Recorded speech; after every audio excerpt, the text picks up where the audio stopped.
It's 8:30. Good morning, I'm Ian Crouch with Hunter News. Nathan Tinkler has had an angry outburst after being questioned about the arrest warrant for his court no-show this week. The former billionaire was caught on camera attacking a News Corp photographer at a pub car park in Brisbane last night. Tinkler warned he'd run over the cameraman as he sped off in his Audi. Meanwhile, the list of creditors waiting to be paid by the former Knights and Jets owner is getting longer, with a new group of unsecured creditors saying they're owed $2.7 million from Tinkler's Ocean Street holdings, which collapsed last month. It's also been revealed he owes $41 million to US banker Jefferies Group. The developer behind a controversial housing project planned for Whitebridge believes it's the most logical use of the land. The Joint Regional Planning Panel will tonight decide whether the $23 million development will get the go-ahead. Hilton Grujon says concerns about the size and scope of the development need to be put in context. The argument to put less density there, of course, means that it was put to me rather than have dwellings that would sell late 300s to 400s, to put less and sell them for 600. Affordable housing, though, is one of the crying needs of the community. Meanwhile, the panel will also consider a $60 million expansion to the Stockland Glendale shopping centre. The plans include double the number of retail shops, a larger Coles and a boulevard restaurant precinct. Motorists are up in arms over dodgy parking meters in Newcastle. They haven't worked properly for the last 5 weeks, with some swallowing coins, not accepting card payments or billing cards more than once. However, council rangers have still been handing out fines to people who've given up on the meters. Council has told the Herald it's aware of the problem and an upgrade to the software will be installed next week. Paterson community organisations interested in helping to reduce violence against women and children are now able to apply for a federal grant to deliver projects on the issue. Successful applicants will be asked to publish and share information gathered about experiences and project outcomes to create valuable resources for other communities.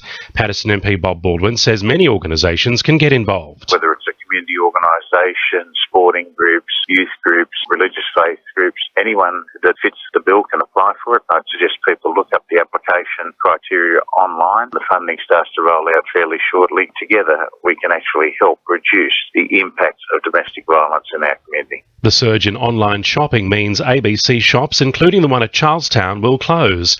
The decision will see about 300 jobs lost across the country.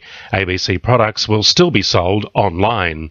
Hunter residents with chronic neck pain can rest assured as researchers at the University of Newcastle begin investigating new ways to diagnose and treat the condition.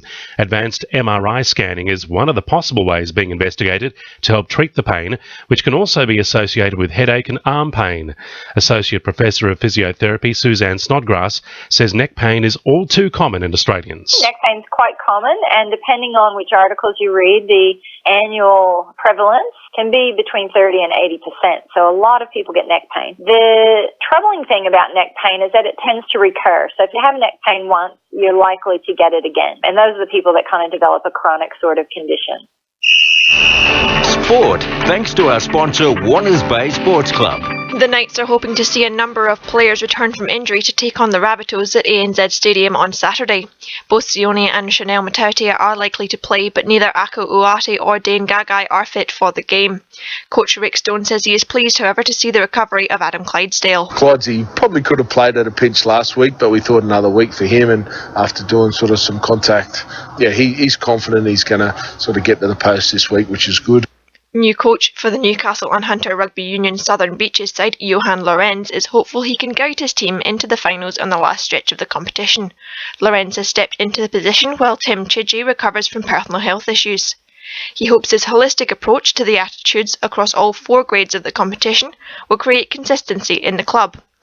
And Newcastle netball could be set to expand after an unbeaten Newcastle side took out the New South Wales State League in Division 6. Coach Maria Hold hopes this will help the sport to grow over the next 5 years in the region with more teams in more divisions. That's Sport. I'm Iona McNabb. 2 in your RFM News Time, 26 to 9.